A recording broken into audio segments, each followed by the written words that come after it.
Sree Subhangananda Swamiji, Honorable Secretary of Srimat Sri Shardananda Swamiji, Sri Keshi Venugopal ji, Lok Sabha Member and General Secretary of AICC, Dr. Sudhakar, Honorable Minister of Higher Education, General Secretary of SNDP, Yogam Sree Vellapalli Nateshan ji, Member of Parliament Sri Adur Prakash ji, Member of the Karnataka Legislative Assembly Sri V. Jai ji, Sri Nazir Ahmad, Political Secretary to Karnataka Chief Minister, Sri Ponnanna, MLA and Legal Advisor to the Chief Minister, Sri B.K. Hari Prasad, Member of the Legislative Council, distinguished guests, members of the press, sisters and brothers, Ellarigu Namaskara. Ellavarkum Namaskaram.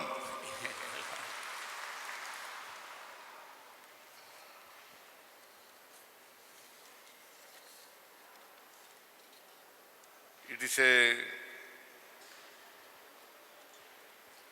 great honor to stand before you at Shivgiri Mutt,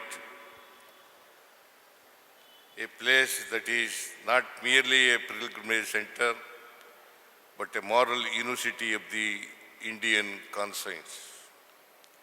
Shivgiri is not about rituals travel, it is about intellectual and universal humankind movement. It is not about geography, it is about ethical direction.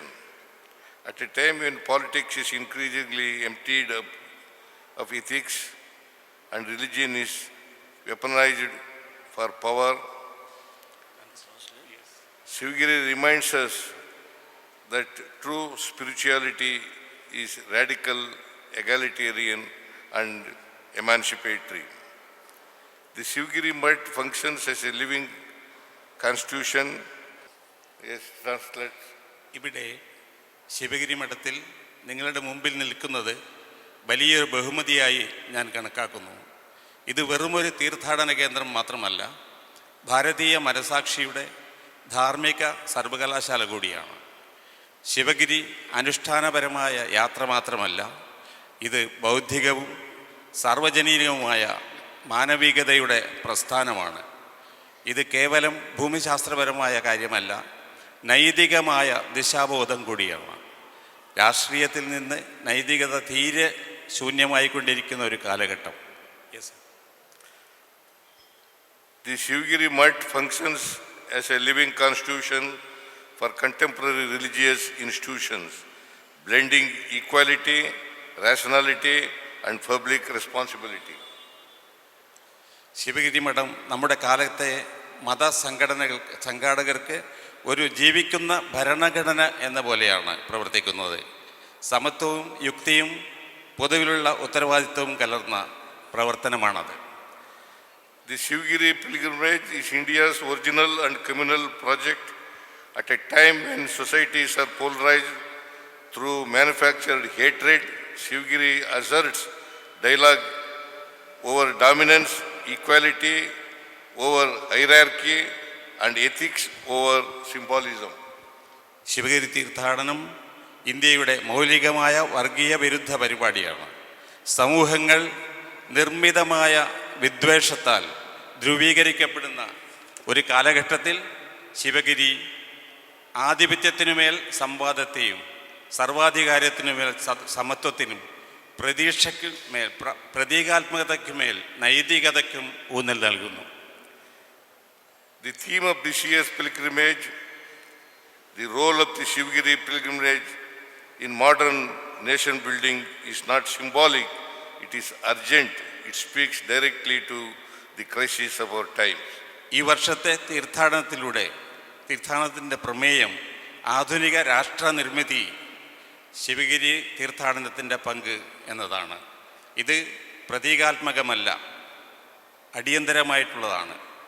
അത് നമ്മുടെ കാലഘട്ടത്തിൻ്റെ പ്രതിസന്ധിയോട് നേരിട്ട് സംവദിക്കുന്നു.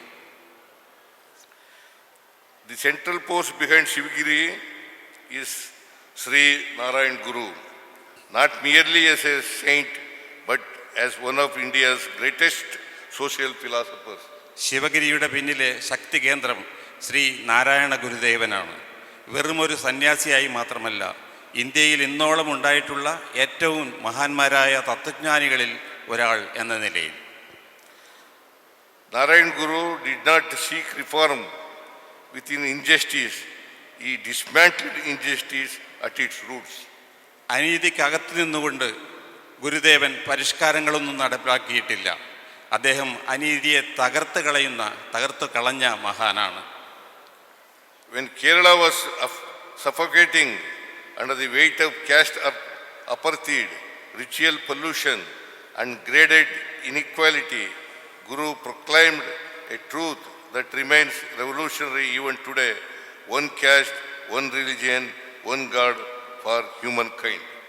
ജാതിയുടെയും അസ്പൃശ്യതയുടെയും അനാചാരങ്ങളുടെയും തരംതിരിച്ച അസമത്വത്തിൻ്റെയും ഭാരമേറ്റ് കേരളം ശ്വാസം മുട്ടിയപ്പോൾ ഇന്നും വിപ്ലവാത്മകമായി തന്നെ അവശേഷിക്കുന്ന ഒരു ജാതി, ഒരു മതം, ഒരു ദൈവം മനുഷ്യന് എന്ന സത്യത്തെ ഗുരു ആവിഷ്കരിച്ചു. When Kerala was suffering under the weight of caste apartheid, this was not a poetic statement. It was political theology, a direct challenge of Manusmriti-backed hierarchy, religious monopoly and social exclusion. അതൊരു കാവ്യാത്മകമായ പ്രസ്താവനയായിരുന്നില്ല, അത് രാഷ്ട്രീയമായ ആധ്യാത്മികതയായിരുന്നു. മറ്റു മനുസ്മൃതിയുടെ പിന്തുണയുള്ള മേൽക്കോയ്മയുടെയും മതപരമായ കുത്തകാവകാശത്തിൻ്റെയും സാമൂഹികമായ പുറന്തള്ളലിൻ്റെയും നേരിട്ടുള്ള വെല്ലുവിളിയായിരുന്നു. Narayana Guru's philosophy embodied that what Kannada poet laureate Kuvempu later articulated as Vishwamanava, a vision of casteless, fearless and human society. Narayana ഗുരുവിൻ്റെ ദർശനം പിൽക്കാലത്തെ കന്നഡ മഹാകവി കുവംപു ഉദ്ഘോഷിച്ച വിശ്വമാനവ എന്ന ജാതിരഹിത ഭയരഹിത മനുഷ്യ സമൂഹമായിരുന്നു. Narayana Guru urged backward caste communities to establish their own temples as a counter to the restrictions and untouchability practiced by upper caste communities. Narayana ഗുരുദേവൻ സമൂഹത്തിലെ പിന്നോക്ക വിഭാഗങ്ങളോട് അവരുടെ സ്വന്തം ക്ഷേത്രങ്ങൾ സ്ഥാപിക്കാൻ ആഹ്വാനം ചെയ്തു. മേൽജാതിക്കാർ അടിച്ചേൽപ്പിച്ചിരുന്ന അസ്പൃശ്യതക്കും പീഡനങ്ങൾക്കും എതിരായിട്ടാണ് അത്. He placed a mirror instead of an idol in temples to convey that divinity resides within every human being and that true worship lies in self-realism, equality and never causing harm to another. അദ്ദേഹം ക്ഷേത്രത്തിൽ വിഗ്രഹത്തിന് പകരം കണ്ണാടി പ്രതീക്ഷിച്ചു. ഓരോ മനുഷ്യനിലും ദൈവികത കുടികൊള്ളുന്നു എന്ന സന്ദേശമാണ് ഗുരു ഇതിലൂടെ നൽകിയത്. യഥാർത്ഥ ഈശ്വരാരാധന ആത്മസാക്ഷാത്കാരത്തിലും സമത്വത്തിലുമാണെന്നും ഒരിക്കലും മറ്റുള്ളവരെ ഉപദ്രവിക്കുന്നതിലല്ലെന്നും അദ്ദേഹം പറഞ്ഞു. By establishing temples, schools, organizations and social movements, Narayana Guru created counter public sphere where the oppressed could regain self-respect, knowledge and agency. ക്ഷേത്രങ്ങളും സ്കൂളുകളും സംഘടനകളും സാമൂഹ്യ പ്രസ്ഥാനങ്ങളും സ്ഥാപിച്ച് ഒരു ബദൽ പൊതു ഇടം അദ്ദേഹം സൃഷ്ടിച്ചു. മർദ്ദിതരായ ജനങ്ങൾക്ക് സ്വാഭിമാനവും ജ്ഞാനവും വീണ്ടെടുക്കാൻ ഇത് ഉപകരിച്ചു. Narayana Guru understood that caste survives not merely through ritual but through the systematic denial of knowledge. For him, ignorance was not accidental, it was politically manufactured to preserve hierarchy. ജാതി നിലനിൽക്കുന്നത് ആചാരങ്ങളിലൂടെ അനുഷ്ഠാനങ്ങളിലൂടെ മാത്രമല്ല, ക്രമബദ്ധമായി അറിവ് നിഷേധിക്കുന്നതിലൂടെ കൂടിയാണെന്ന് ഗുരുദേവൻ മനസ്സിലാക്കി. അറിവില്ലായ്മ യാദൃച്ഛികമായ ഒന്നല്ല, അത് മേൽക്കോയ്മ നിലനിർത്താൻ വേണ്ടി രാഷ്ട്രീയമായി നിർമ്മിച്ചതാണ്. His core belief, liberation through education, empowerment through organization, it was a theory of social reformation, not a slogan. അദ്ദേഹത്തിൻ്റെ മുഖ്യ തത്വം വിദ്യ കൊണ്ട് പ്രബുദ്ധരാവുക, സംഘടനയിലൂടെ ശക്തരാവുക എന്നതാണ്. ഇത് സാമൂഹ്യ പരിവർത്തനത്തിൻ്റെ സിദ്ധാന്തമായിരുന്നു, വെറും മുദ്രാവാക്യമല്ലായിരുന്നു. Long before the modern state spoke of human capital, Narayana Guru argued that education is the most potent instrument for dismantling structural inequality. മാനവ വിഭവശേഷിയെക്കുറിച്ച് ആധുനിക ഭരണകൂടങ്ങൾ പറയുന്നതിന് മുമ്പ് ഘടനാപരമായ അസമത്വത്തെ ഇല്ലായ്മ ചെയ്യാൻ ഏറ്റവും ഫലപ്രദമായ ഉപകരണം വിദ്യാഭ്യാസമാണെന്ന് ഗുരുദേവൻ പറഞ്ഞു. His insistence on education anticipated later thinkers like Dr. Ambedkar, who would similarly argue that political democracy is impossible without social and educational democracy. വിദ്യാഭ്യാസത്തിന് ഗുരു നൽകിയ പ്രത്യേക ഊന്നൽ പിൽക്കാലത്ത് അംബേദ്കറെ പോലുള്ള ചിന്തകരിലും നാം കണ്ടു. സാമൂഹികവും വിദ്യാഭ്യാസപരവുമായ ജനാധിപത്യമില്ലെങ്കിൽ രാഷ്ട്രീയമായ ജനാധിപത്യം സാധ്യമാവില്ലെന്ന് അദ്ദേഹം കാട്ടിത്തന്നു. Narayana Guru established ITIs, organized industrial exhibitions and urged backward communities to become producers, not dependents. ഗുരുദേവൻ ITI വ്യവസായ സ്ഥാപനങ്ങൾ ഒക്കെ സ്ഥാപിച്ചു. ആശ്രിതരായി നിൽക്കാതെ സ്രഷ്ടാക്കളാവാൻ അദ്ദേഹം പിന്നോക്ക സമുദായങ്ങളോട് ആഹ്വാനം ചെയ്തു. Guru promoted industrial training, skill development and modern agricultural workshops to link dignity with employment. ഗുരുദേവൻ വ്യവസായ പരിശീലനം, തൊഴിൽ വൈദഗ്ധ്യം, ആധുനിക കൃഷി പരിശീലനം തുടങ്ങിയവ പ്രോത്സാഹിപ്പിച്ചു, തൊഴിലിന് അന്തസ്സ് കൈവരാൻ. His movement directly contributed to the rise of industrial and entrepreneurial communities across Kerala, Tamil Nadu and coastal Karnataka. ഗുരുദേവൻ്റെ പ്രസ്ഥാനം കേരളം, തമിഴ്നാട്, കർണാടകയുടെ തീരപ്രദേശം തുടങ്ങിയ ഇടങ്ങളിൽ ഉടനീളം വ്യാവസായിക സംരംഭങ്ങൾ ഉയർന്നു വരാൻ കാരണമായി. Narayana Guru viewed employment in industry as tools of social and emancipation, not as threats to cultural or spirituality. തൊഴിലും വ്യവസായവും സാമൂഹികമായ വിമോചനത്തിലുള്ള ഉപകരണങ്ങളാണെന്ന് ഗുരു ദർശിച്ചു. അവ സംസ്കാരത്തിനും ആധ്യാത്മികതയ്ക്കും ഭീഷണിയല്ലെന്നും ഉത്ബോധിപ്പിച്ചു. His emphasis on productive labor stands in direct opposition to anti-industrial and regressive economic thinking. ഉൽപാദനക്ഷമമായ അധ്വാനത്തിന് അദ്ദേഹം നൽകിയ ഊന്നൽ വ്യവസായ വിരുദ്ധവും പിന്തിരിപ്പനുമായ സാമ്പത്തിക ചിന്തയെ നേരിട്ട് എതിർക്കുന്നതായിരുന്നു. Narayana Guru advanced women's empowerment by promoting education, opposing regressive customs, affirming gender equality and enabling women's public participation, asserting that social justice is impossible without women's dignity and equal opportunity. ഗുരുദേവൻ സ്ത്രീ ശാക്തീകരണത്തിനായി നിലകൊണ്ടു. പിന്തിരിപ്പൻ ആചാരങ്ങളെ എതിർത്ത് ലിംഗസമത്വം അംഗീകരിച്ച് പൊതുകാര്യങ്ങളിൽ സ്ത്രീകളുടെ പങ്കാളിത്തം സാധ്യമാക്കി. സ്ത്രീക്ക് അന്തസ്സും തുല്യമായ അവസരങ്ങളുമില്ലാത്ത ഇടത്ത് സാമൂഹിക നീതി സാധ്യമല്ലെന്ന് പറഞ്ഞു.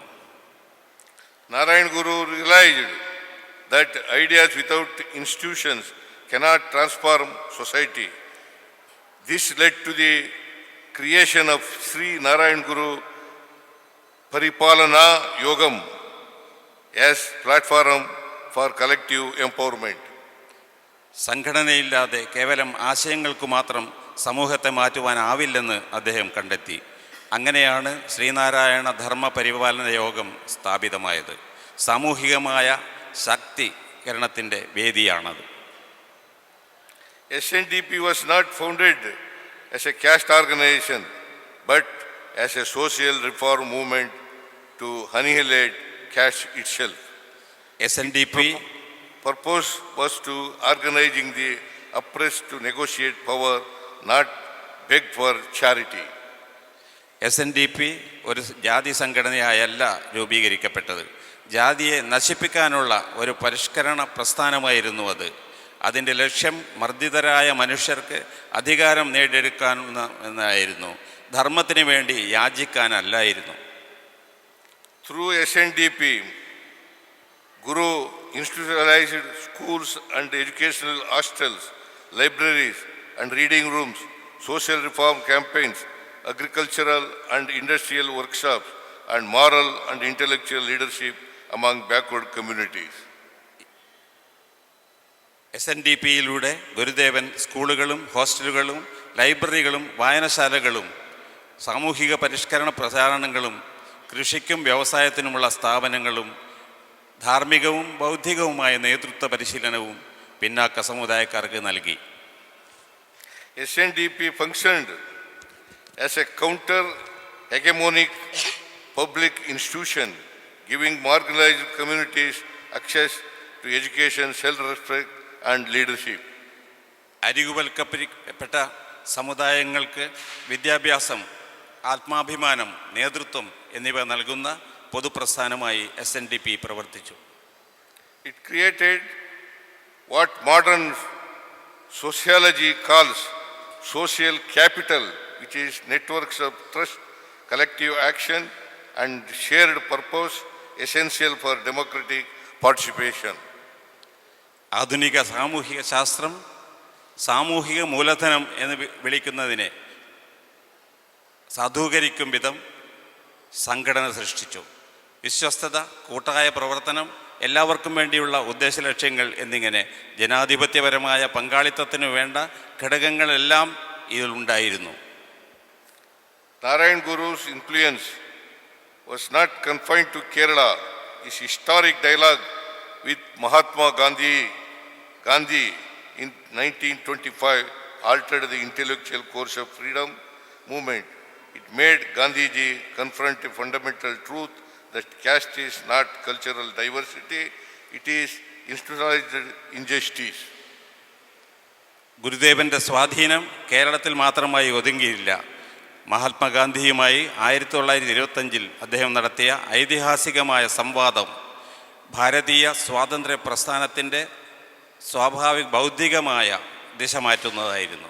അന്ന് ഗാന്ധിജി ഒരു മൗലിക സത്യത്തെ മുന്നിൽ കണ്ടു. ജാതി എന്നത് ഒരു സാംസ്കാരിക വൈവിധ്യമല്ല, അത് സുസ്ഥാപിതമായ അനീതിയാണ് എന്ന സത്യം.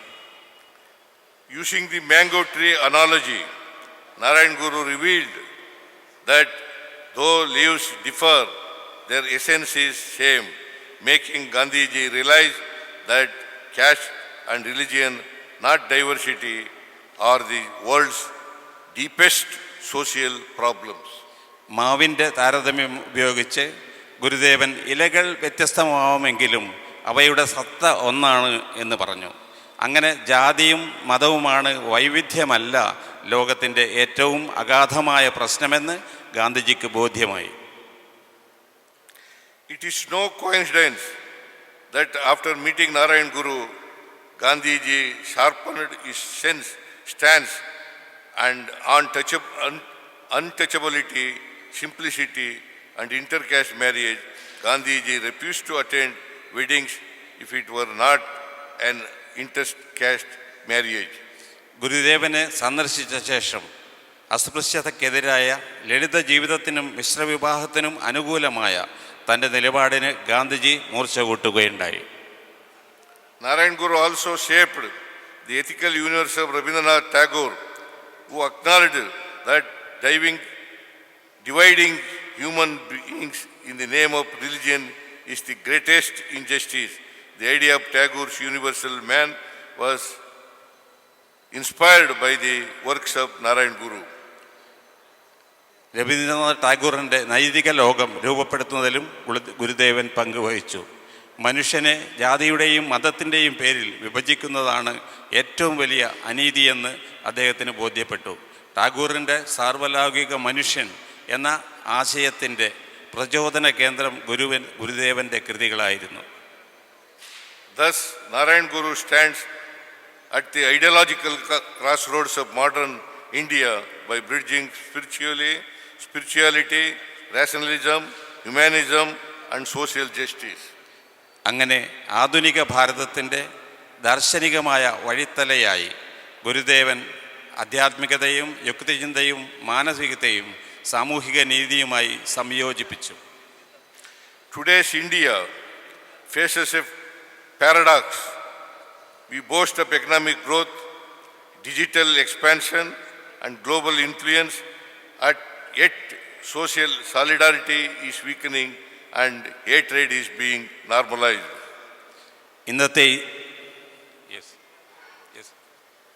ഇന്നത്തെ ഇന്ത്യ ഒരു വിരോധാഭാസം അഭിമുഖീകരിക്കുന്നുണ്ട്. സാമ്പത്തിക വികസനത്തെക്കുറിച്ചും ഡിജിറ്റൽ വ്യാപനത്തെക്കുറിച്ചും ആഗോള സ്വാധീനത്തെക്കുറിച്ചുമൊക്കെ നാം ഊറ്റം കൊള്ളുന്നു. എന്നിട്ടും സാമൂഹിക സൗഹാർദ്ദം ഇല്ലാതായിക്കൊണ്ടിരിക്കുന്നു, വിദ്വേഷത്തെ സാധാരണമാക്കുന്നു. Caste has not disappeared, but it has just changed to grammar. Communalism no longer speaks openly of hierarchy, it speaks the language of identity, fear and majoritarian pride.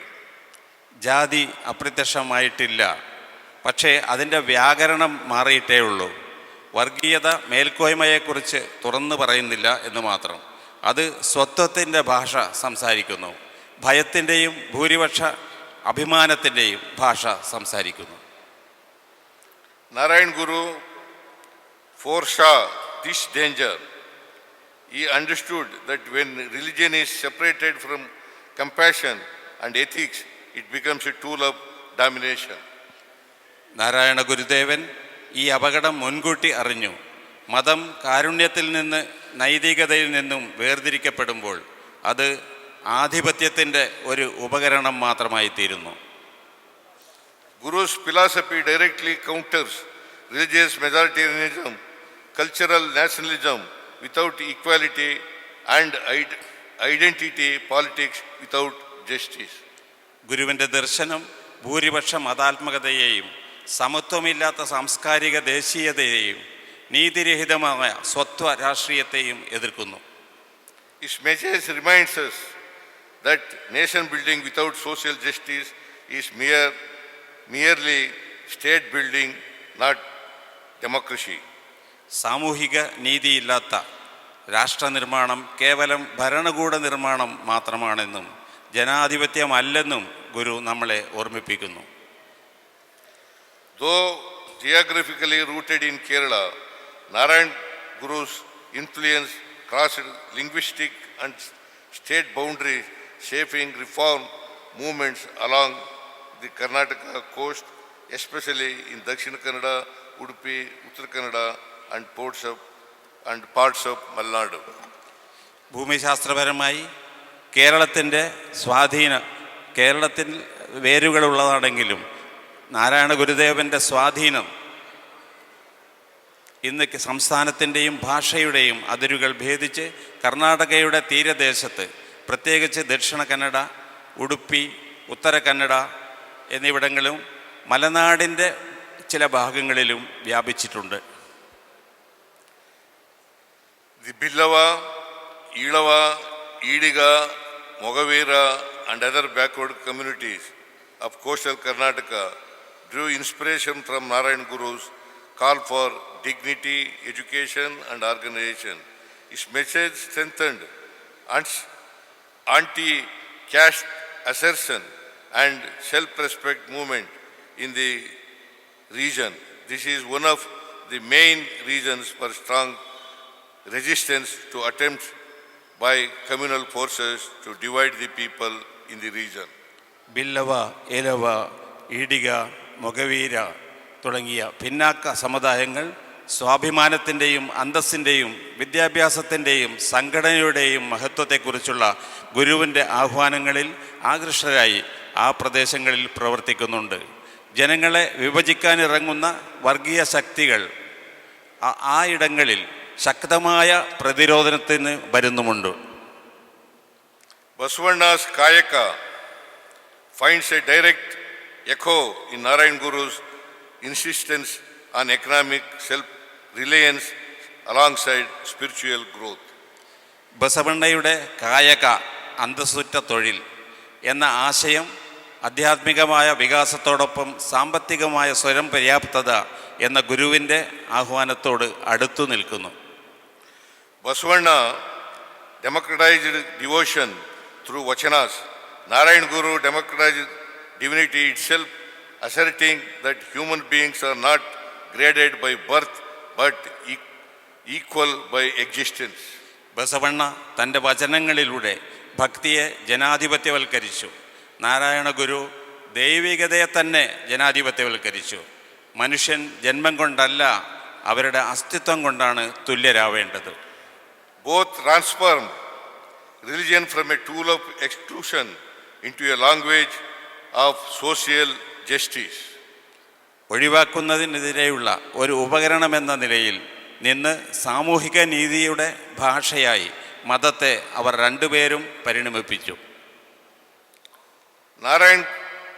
The government of Karnataka is advancing Narayana Guru's ideals by embedding equality and human dignity at the core of governance. ഭരണത്തിൻ്റെ സർവ്വതലങ്ങളിലും സമത്വവും മാനുഷികമായ അന്തസ്സും പരിഗണിച്ചുകൊണ്ട് കർണാടക സർക്കാർ ഗുരുദേവൻ്റെ ആദർശങ്ങളിലൂടെ മുന്നോട്ട് പോവുകയാണ്. By declaring Narayana Guru's Jayanti in 2016, the state ensured his message of social harmony reaches every corner of Karnataka. 2014 Narayana Guru Jayanti പ്രഖ്യാപിച്ചുകൊണ്ട് ഞങ്ങളുടെ സംസ്ഥാനം അദ്ദേഹത്തിൻ്റെ സാമൂഹിക സ്വരൈക്യം എന്ന സന്ദേശം കർണാടകയുടെ ഓരോ മുക്കിലും മൂലയിലും എത്തിച്ചു. His writings are being translated into Kannada and published, democratizing knowledge and strengthening crucial consciousness. ഗുരുദേവൻ്റെ കൃതികൾ കന്നഡയിൽ പരിഭാഷപ്പെടുത്തി പ്രസിദ്ധീകരിച്ച് ജ്ഞാനത്തെ ജനാധിപത്യവൽക്കരിക്കുകയും വിമർശനാത്മകമായ ബോധം വളർത്തുകയും ചെയ്യുന്നു. Karnataka institutionalized his legacy by establishing the Sree Narayana Guru Adhyayana Peeta at Mangalore University with a ₹1 crore grant in 2013 and an additional 2 crore grant in 2023. Gurudeva Brahmashri Narayana Guru അധ്യയന പീഠ എന്ന പേരിൽ മംഗളൂരു സർവകലാശാലയിൽ ഗുരുവിൻ്റെ ദർശനങ്ങളെ സ്ഥാപനവൽക്കരിച്ചിട്ടുണ്ട്. 2013 അതിനായി ₹1 കോടി ഗ്രാൻറ്റും അനുവദിച്ചു. 2023 ₹2 കോടി അനുവദിച്ചു. The government recently taken a decision to grant 5 acres of land to Narayana Guru Mutt. ഈ നടപടികൾ സാമൂഹിക നീതിക്ക് തുല്യമായ അവസരങ്ങൾ, അന്തസ്സിൽ അധിഷ്ഠിതമായ ഭരണം എന്നിവയുടെ കർണാടകത്തിൻ്റെ പ്രതിബദ്ധത പ്രതിഫലിപ്പിക്കുന്നവയാണ്. These initiatives reflect Karnataka's commitment to social justice, equal opportunity and dignity-based governance rooted in Guru's belief that birth must never determine destiny. ജന്മം ഒരിക്കലും ഒരാളുടെ വിധി തീരുമാനിക്കരുത് എന്ന ഗുരുവിൻ്റെ വിശ്വാസത്തിൽ അടിയുറച്ചതാണ് ഈ നടപടികൾ. ഇവ അന്തസ്സിൽ അധിഷ്ഠിതമായ ഭരണം എന്നിവയിലൂടെ കർണാടകത്തിൻ്റെ പ്രതിബദ്ധത പ്രതിഫലിപ്പിക്കുന്നു. The Shivgiri pilgrimage cannot remain a yearly ritual. It must become a continuous social movement. Sivagiri തീർത്ഥയാത്ര ഒരു വാർഷിക അനുഷ്ഠാനമാണ്. അത് തുടർച്ചയായ ഒരു സാമൂഹിക പ്രസ്താവനമാവണം. I call upon religious leaders to speak against hatred, scholars to take Narayana Guru's philosophy into classrooms, youth to challenge injustice, not inherit silence, and political institutions to align governance with ethical values. വിദ്വേഷത്തിനെതിരായി സംസാരിക്കാൻ ഞാൻ മതനേതാക്കളോട് ആഹ്വാനം ചെയ്യുന്നു.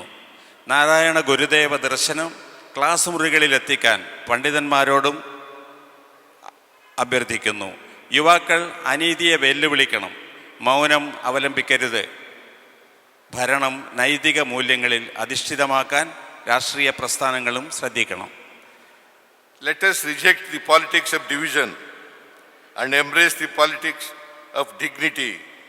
Let us remember that hatred multiples hatred, silence legitimates injustice, and dialogue strengthens democracy. വിഭജനത്തിൻ്റെ രാഷ്ട്രീയത്തെ നമുക്ക് എതിർക്കാം, അന്തസ്സിൻ്റെതായ രാഷ്ട്രീയത്തെ സ്വീകരിക്കാം. വിദ്വേഷം വിദ്വേഷത്തെ ഇരട്ടിപ്പിക്കുന്നു, മൗനം അനീതിയെ നിയമാനുസൃതമാക്കുന്നു, സംവാദം ജനാധിപത്യത്തെ ശക്തിപ്പെടുത്തുന്നു. May the dialogue between Narayana Guru and Mahatma Gandhi ji continue to inspire courage, clarity, and conscience. Narayana ഗുരുദേവനും മഹാത്മാഗാന്ധിയും തമ്മിൽ നടന്ന സംവാദം നമ്മളിൽ ധൈര്യവും സ്പഷ്ടതയും മനസാക്ഷിയും പ്രചോദിപ്പിക്കുമാറാകട്ടെ. May Shivgiri remind us that India's strength lies not in uniformity but in equal humanity. ഇന്ത്യയുടെ ശക്തി ഏകതയിലല്ല, തുല്യതയാർന്ന മാനവികതയിലാണെന്ന് ശിവഗിരി നമ്മെ ഓർമ്മിപ്പിച്ചുകൊണ്ടിരിക്കട്ടെ. That is the India Narayana Guru envisioned. That is the India Shivgiri stands for. That is the India we must collectively build. അതാണ് നാരായണ ഗുരുദേവൻ സങ്കല്പിച്ച India. ആ ഇന്ത്യക്ക് വേണ്ടിയാണ് ശിവഗിരി നിലകൊള്ളുന്നത്.